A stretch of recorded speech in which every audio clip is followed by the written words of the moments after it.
Здравствуйте, дорогие друзья! Сегодня мы поговорим о самосаботаже. На что оно влияет, как проявляется и как с ним бороться. И я хочу с вами поделиться этим опытом, потому что очень часто бывает, что люди приходят на сеанс, но их подсознание не готово.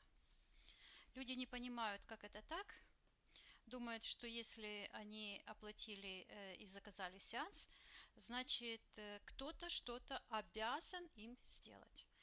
И вот в одном письме я читаю, вы предлагаете для подготовки к вашим сеансам дыхательные практики, а я делаю свои. Могу ли я делать? Конечно, можете. Я никому не могу ничего запретить. Но я думаю, что вы дадите ответ на этот вопрос после того, когда я с вами поделюсь своими мыслями. Сегодня буквально тоже не получился сеанс у девушки, и главный аспект, который тоже был в чем. То есть она спрашивает, была ситуация, она нашла работу,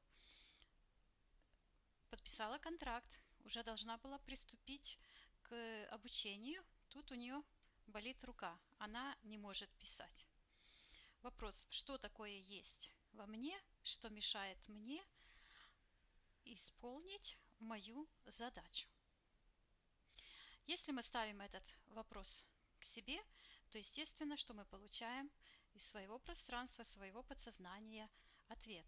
Наша задача добыть тот ответ для того, чтобы освободить из нашего же пространства наш тот потенциал, который мы сами себе блокируем. Чудес не бывает, вся Вселенная разумная и логичная, и все работает так, как оно работает. И одним из проявлений этих блокирующих программ есть самосаботаж.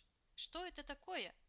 Как он проявляется? Если вы заметите у себя что-то, хотя бы одно из этих примет, то, знаете, вам тоже нужно поработать над тем, чтобы освободить свое сознание от каких-то блокировок, от каких-то блокирующих убеждений. Итак, в чем проявляется самосаботаж? Первое. Это всем известное. Уход от реальности в любые зависимости. Абсолютно в любые зависимости. Это игромания, алкоголизм, наркомания. Это синдром «я ночная жрица», и так далее. Второе – это скука. Когда человек говорит «мне скучно», что это означает? У него полно дел, но он никак не может за них взяться.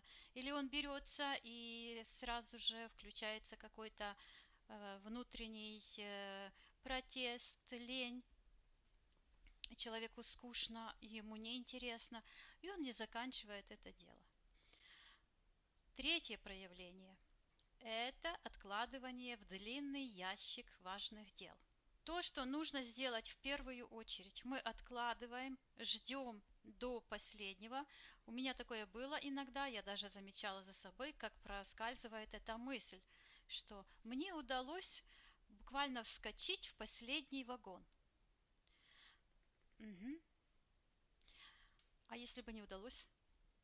Дальше. Четвертое проявление – это отрыв от реалистичного восприятия самого себя в той ситуации. То есть некая идеализация. Это брать на себя больше, чем я могу сделать. Это приводит к неправильному планированию и к тому, что мы пытаемся сделать все и все сразу. Как результат, это может быть срыв, это может быть просто выгорание, или мы вообще делаем не то, что главное. Пятый признак – это психосоматика. Наш кинетический интеллект мы не в состоянии обмануть. Наш кинетический интеллект может включать саботаж именно тогда, когда нам нужно сделать что-то самое важное, когда нам нужно быть здоровыми, сконцентрированными. Мы вдруг что-то забываем, мы вдруг что-то не видим, не понимаем, мы что-то вдруг выбрасываем, у нас что-то вдруг заболело. Это как раз и есть признаки психосоматики. Мы можем заболеть перед важной встречей, перед экзаменом.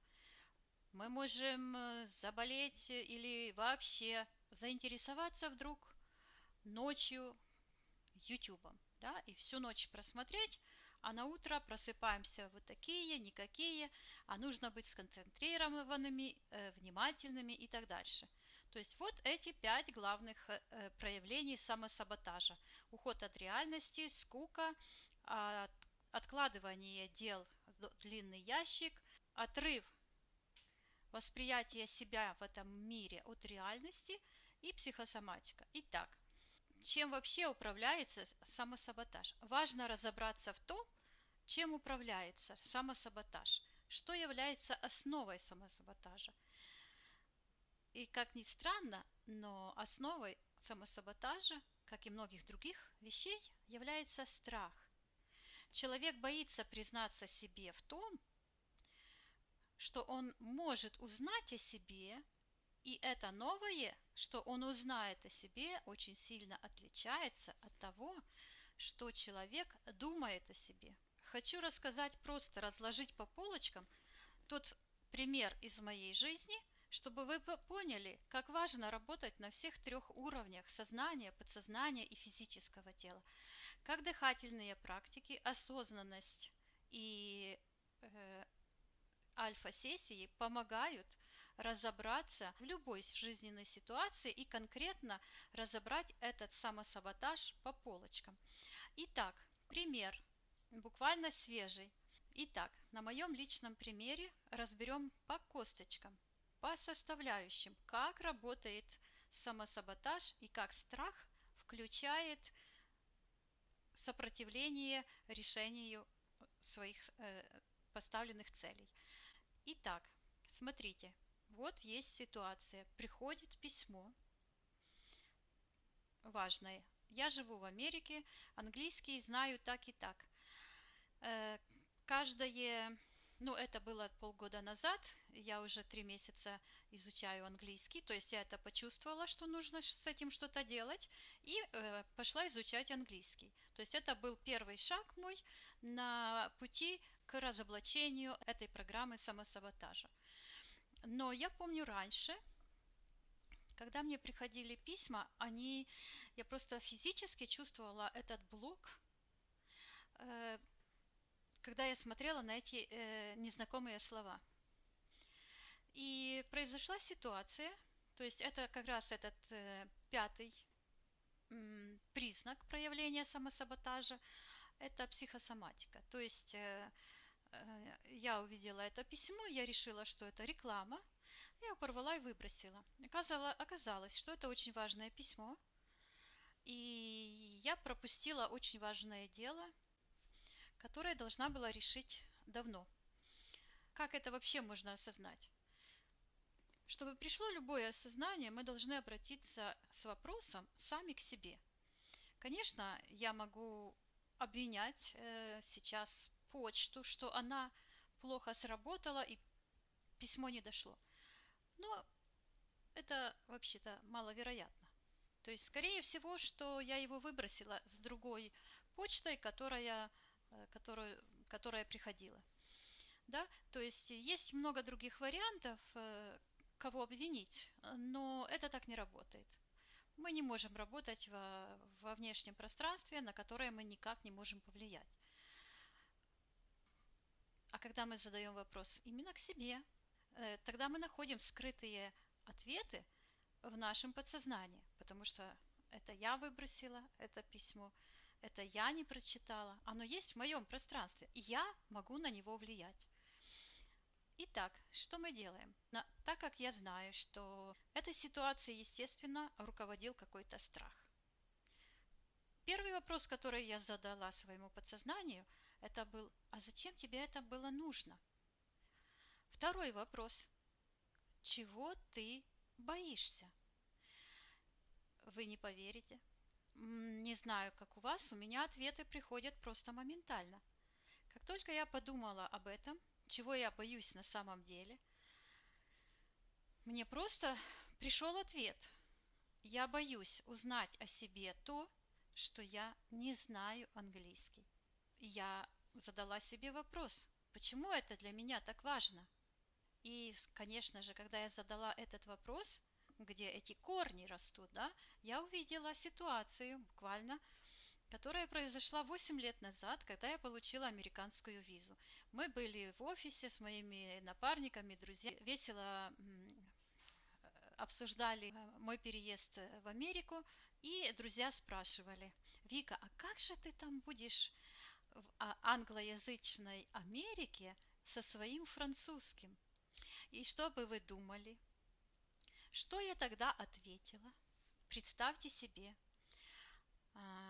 в тот момент я как раз читала какую-то книгу по психологии, и где советовалось ставить цель и обязательно дать клятву. Какую клятву? Ну, какую-то вообще жуткую, несуразную клятву, которая бы как будто бы подгоняла к выполнению своих обязанностей. Те, которые я вот обязанность взяла выучить английский. И вот я говорю, да я выучу английский. Пройдет там какое-то короткое время, полгода, год, я выучу английский, а иначе, и тут совет психологический, я съем при вас тут эту кошку. И это мне осознание пришло. Вот где собака зарыта, вот откуда ноги растут. Представьте себе, что произошло. Я, во-первых, нарушила закон Вселенной. Написано в Библии, записаны принципы. Что мы должны делать? Правильно, чтобы не пожинать потом плоды своих ошибок. И там написано: не клянитесь ни землей, ни небом, вообще ничем не клянитесь. Пусть ваши слова будут да или нет. А все, что больше, это от дьявола. Этот принцип показывает, что если мы его нарушаем, что происходит? Вот психолог скажет, что происходит в нашем пространстве. В пространстве происходит идеализация. Это именно то, что мешает нам воспринимать мир таким, какой он есть, и воспринимать себя в этом мире такой, какая я есть. Да? Во-первых, ошибка была в том, я выучу английский. Как это английский можно выучить? Его выучить невозможно. Никто не знает и никто не может выучить язык. Это то пространство, которое бесконечно раскрывается и бесконечно глубоко и широко. То есть первое. Второе. Я поставила себе установку, то есть я отправила энергию свою и образовала некий такой комок страха. Да? Представьте себе, с каким ужасом я говорила, а иначе я съем дохлую кошку по совету психолога. Да?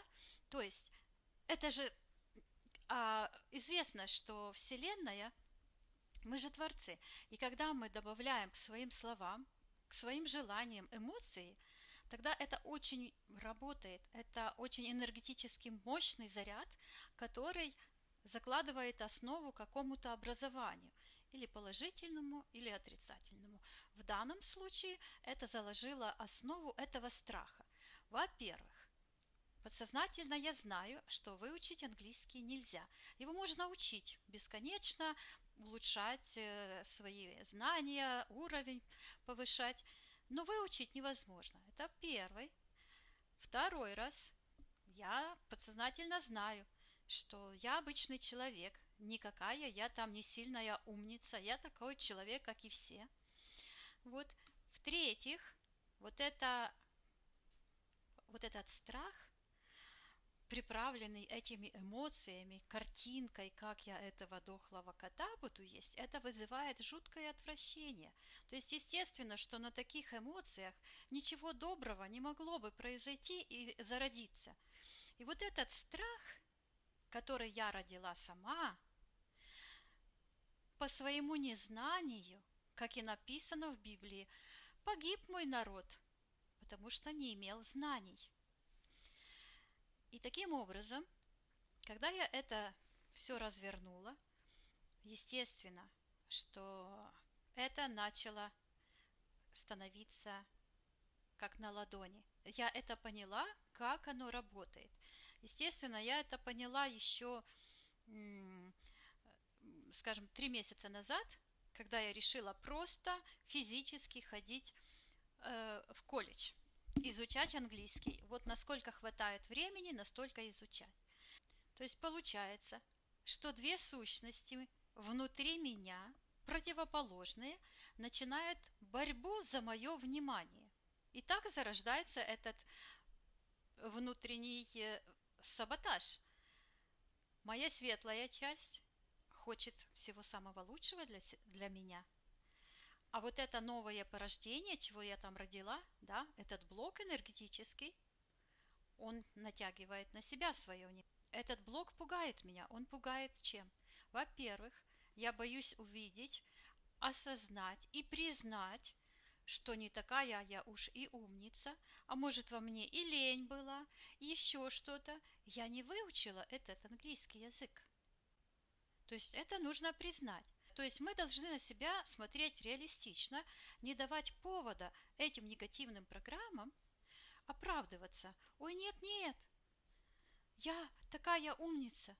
Именно это неумение жить, неумение воспринимать и переживать жизнь здесь и сейчас рождает вот такие блокировки и зарождает вот эту программу самосаботаж. Жизнь не начнется завтра. Жизнь, она уже есть сейчас. И жизнь – это не одни поцелуйчики и цветочки. В жизни есть всякое, есть взлеты и падения, и есть критика и одобрение, и есть грозы, и есть бури, есть все. И наша цель, мы с этой целью и пришли, вот пережить и осознать вот весь спектр всех этих чувств, как мы их переживаем, чтобы не пропасть в этих чувствах, чтобы не раствориться, чтобы выбраться с этого вихря чувств и идти дальше. Как мы должны относиться к страху, к самосаботажу? Мы не должны с ним бороться, это ничего не даст. Потому что если только ставить цели, идти к ним, это так не работает. Это может еще хуже сделать. С одной стороны, нас зовет и тянет наша светлая мечта, наш план освободиться, улучшить свою жизнь и улучшить жизнь окружающих. Это благородная цель. У нас есть какие-то планы, что мы делаем, как мы будем эту цель достигать на сегодня, на 5 лет, на 100 лет вперед и так дальше. Но кроме этого, оно даст нам вот этот прорыв вперед только тогда, когда мы разберемся то, что остается сзади. Вот этот рюкзак с этими неправильными блоками, с этими неправильными какими-то убеждениями, блокирующими, это именно то, что нас держит от продвижения вперед.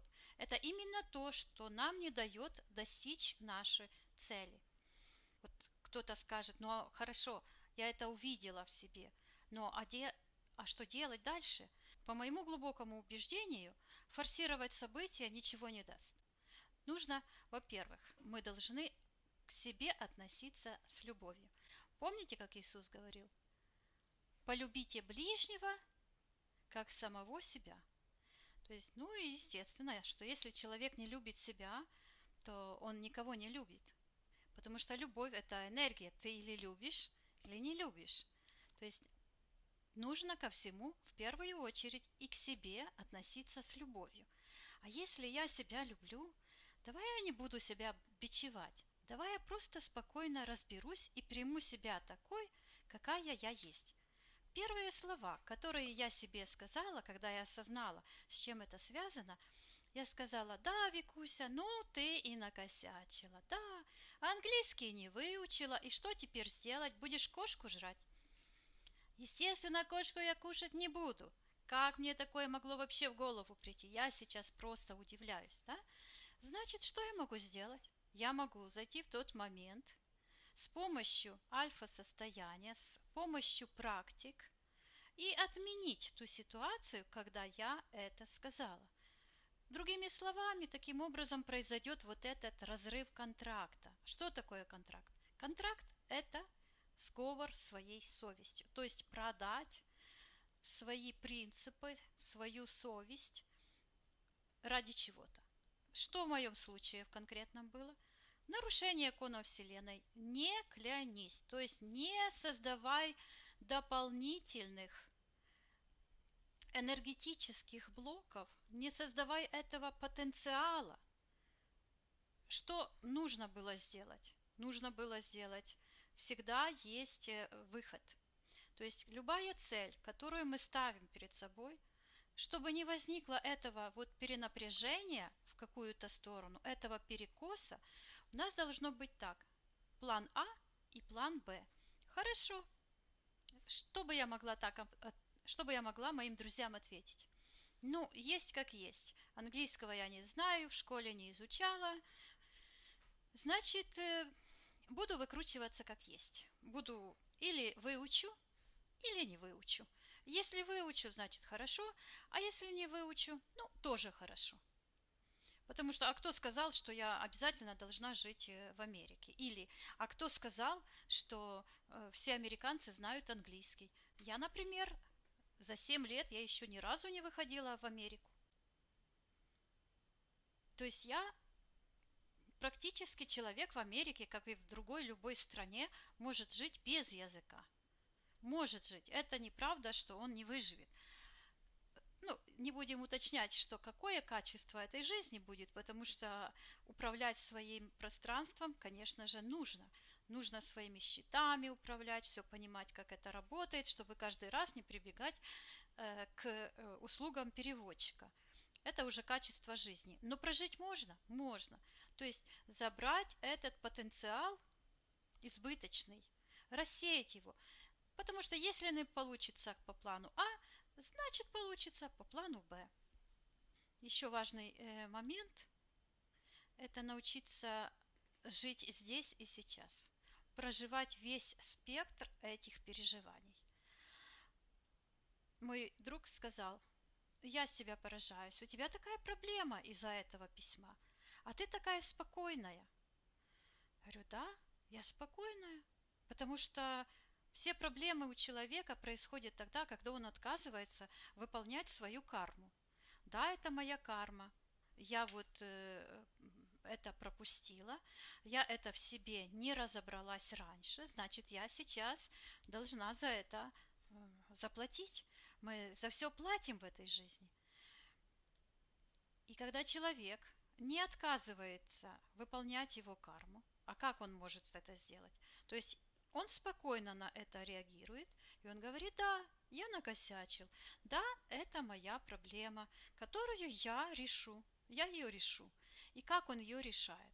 Естественно, что чтобы решить эту конкретную задачу, нужно конкретно разобраться в этой конкретной задаче. Что предшествовало, почему я так сказала, зачем и вообще, как с этим работать. Потому что если с этим работать неправильно, то это будет усугубляться все дальше и дальше и навлекать по принципу магнетизма все худшие и худшие ситуации.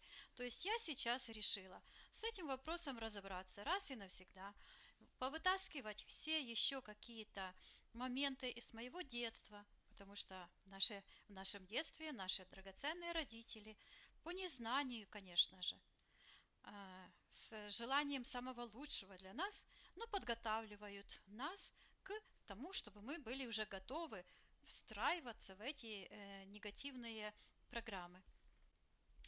Так вот, сейчас переходим к самому важному. А как же бороться? Или, вернее, не бороться, помните, бороться не надо. Потому что самосаботаж можно сравнить с анальгином. Когда зуб болит, или что-то болит, или голова, нельзя боль терпеть. Но таблетку можно принять, боль утихнет. Но и это не означает, что это не надо полечить зуб, потому что он может вообще испортиться, его могут вообще удалить, или еще какое-то последствие может быть плохое. То есть анальгин – это самосаботаж, потому что мы не можем долго ощущать вот этот дискомфорт. Представьте себе, Вот я ляпнула такую глупость.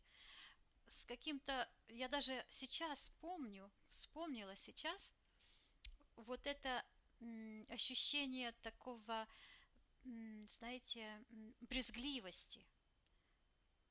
То есть вот в этом моменте я, образно говоря, подписала контракт. То есть я сделала то, что не нравилось моей душе.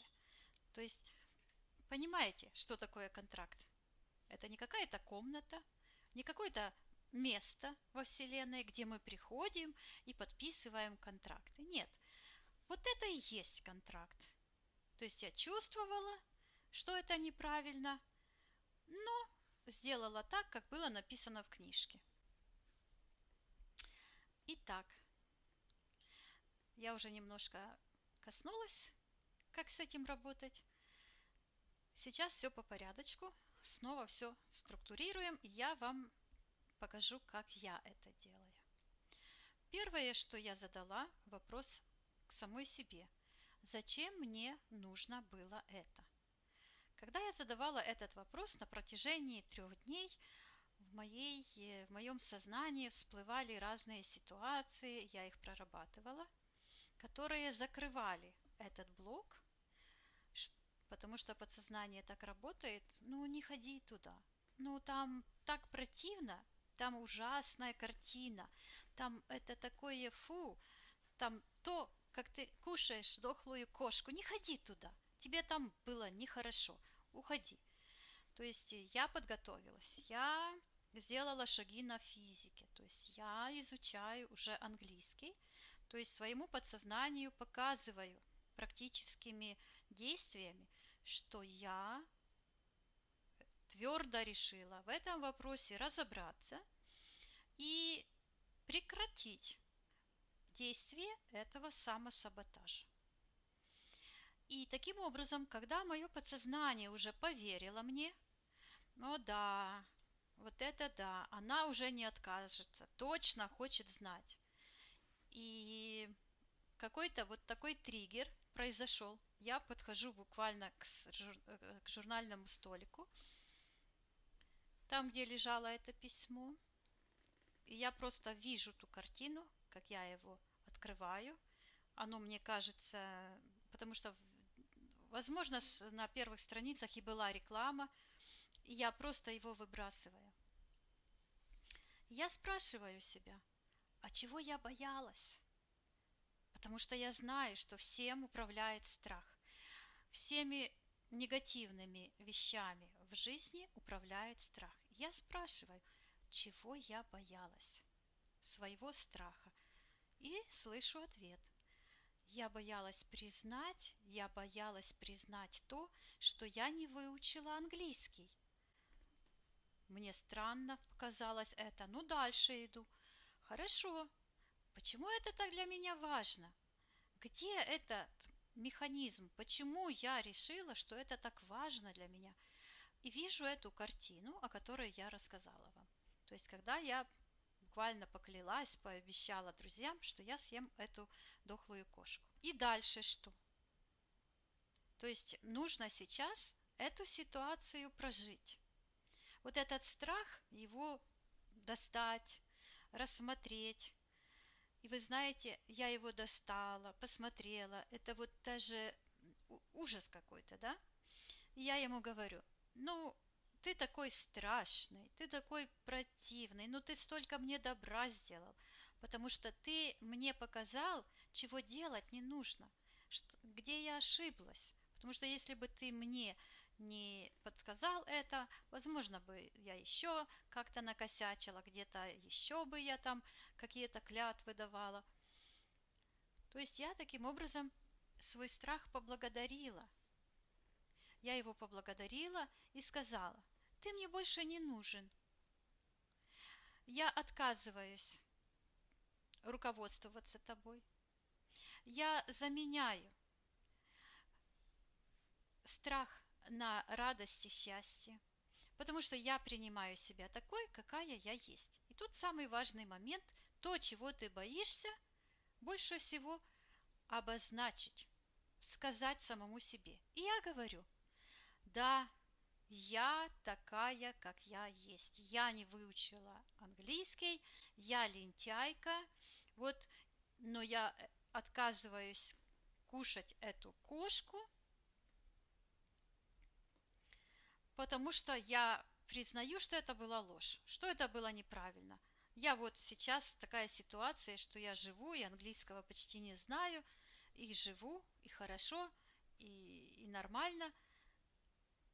И вот это, знаете, и происходит такое облегчение.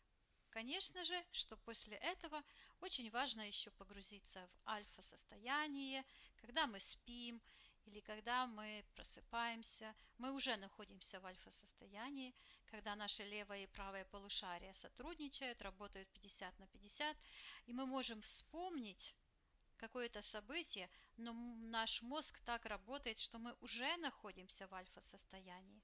Вот таким образом прорабатываются вот эти блоки. Еще очень хорошая практика. Просто можно задействовать свою руку, попросить руку показать, где находится этот страх, закрыть глаза и поговорить, представить, как он уменьшается. И вот что, как я говорила, вот так поговорить с собой, поговорить с страхом и превратить его в свет. Потому что все, что происходит в нашем пространстве, это соткано из наших собственных энергий. Итак, подведем итог. Если мы заметили в своем пространстве, в своей жизни какой-то из этих признаков самосаботажа, что мы должны делать? Ну, во-первых, должны осознать, что ничего страшного не произошло. Это есть в нашей жизни, но если мы осознаем, что это уже стало привычкой, а не какой-то единичный случай, то не думать об этом не поможет. Потому что если урожай не собрать вовремя, то он сгниет весь. Да? Вот. И по моему глубокому убеждению, если мы заметили вот эти признаки самосаботажа, то в первую очередь к решению этого вопроса нужно подойти с любовью. Это первое, самое первое и самое главное. Полюбить себя, не казнить, не бичевать, а подойти к себе с любовью, с уважением. Потому что изначально человек чист, он рожден светом. И его душа– это частица души первоисточника. Все, что у нас есть темного и неправильного, не тема сегодняшнего разговора. В этой борьбе победить мы можем победить между нашей светлой и темной сущностью только тогда, когда возьмем под контроль всю эту ситуацию, будем понимать, как она работает, что нужно делать, как правильно к этому относиться. Почему важно начинать с любви? Потому что написано: Творец есть любовь. То есть главная составляющая Божественного Духа– это любовь. Любовью движимый Творец начал творить. То, что есть темного, точно так же, как на моем примере, я вам показала, как рождаются темные энергии в нашем пространстве, в нашей маленькой Вселенной. Они рождаются благодаря нашему выбору, благодаря нашему дару божественному, право свободы воли. Все, что мы рождаем, оно рождается по нашему выбору.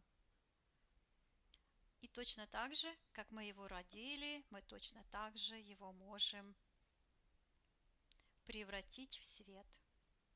Точно так же произошло начало зла во Вселенной. В совершенной Вселенной кто-то когда-то неправильно, не во благо других и не во благо себя воспользовался вот этим божественным даром свободы воли. Это будем помнить. А если мы творцы, можем выбирать и свет, и тьму, значит нам все подвластно. Потому что если мы это будем понимать в самом начале и всегда, тогда мы в свои помощники приобретаем Святой Дух, то есть вот эту божественную силу любви, на которой зиждется вся Вселенная, все коны Вселенной, весь божественный мир. Ну и второе, что нужно сделать, перестать волноваться. Вот это не нужно делать, нужно остановиться. Если мы вдруг осознали, нужно просто остановиться и подумать, разобраться в причинах без самобичевания и чувства вины. И если отслеживать свои мысли и убеждения, после которых вы чувствуете себя нехорошо, после которых что-то происходит, то именно это помогает обнаружить тот триггер, который запускает эту негативную реакцию в вашем теле. И в этом вся универсальность моего трехмерного подхода к очищению от блоков и от разных других вещей. Вот еще очень важный совет. Послушайте, нам говорили всегда: давай, беги, делай рекорд. Вот когда ты чего-то достигнешь, вот ты будешь достигатором, вот тогда ты сможешь собой гордиться и себя зауважать, и себя полюбить. То есть получается, что мы переносим куда-то любовь к себе за какие-то заслуги, а любить просто так себя нельзя, не надо. Это, естественно, ложь. Это неправильно. Мы должны наслаждаться жизнью уже здесь и сейчас. Как ею наслаждаться? Наслаждаться собой, своими чувствами. Нам просто нужно научиться жить, проживать свою жизнь прямо сейчас. Мы не должны бояться своих переживаний. То ли это грусть, то ли это радость. Мы должны наслаждаться тем моментом жизни, который у нас есть. Ведь нам доступны все спектры переживаний и чувств. Давайте проживем эту жизнь так, чтобы все научиться жить и не выпадать из себя, не выпадать из ситуации, а все держать под контролем. И еще самое важное – это не бояться посмотреть своему страху в глаза. Важно уловить те мысли, которые провоцируют страх. И потом, когда вы уже это все осознали, чего вы боитесь, договориться со своим страхом. К примеру, вы боитесь жуткого будущего, которое вот-вот нагрянет. Ну, как в моем случае. Вот-вот будущее нагрянет, я в этом будущем должна буду признать, что я не знаю английский. И что будет? А что будет? Кошку надо будет съесть. Скажите, пожалуйста, где это будущее? Это будущее в моей голове. Родилось моими фантазиями. Имеет это какую-то реальную ценность? Нет, это ничто. То есть мы к этому должны относиться так, как оно есть на самом деле. Как говорится, я вольный художник, что хочу, то и ворочу. Хочу творю, хочу вытворяю. Так вот, хотела себе проблему сделать, сделала. Хочу ее убрать, убрала. И не бояться страха. Не бояться посмотреть ему в глаза и узнать о себе что-то, чего вы о себе не знали. Спросите его: я знаю, что ты есть. Скажи мне, пожалуйста, что ты мне хочешь сказать? Что ты хочешь этим сказать? И когда вы задаете этот вопрос, сразу же приходит ответ. Я задала вопрос: мой страх, я знаю, что ты есть. Я осознала: да, я боюсь будущего. Я боюсь признаться, что я не выучила английский. А что ты хочешь сказать этим? Ты хочешь сказать, что у меня будет наказание?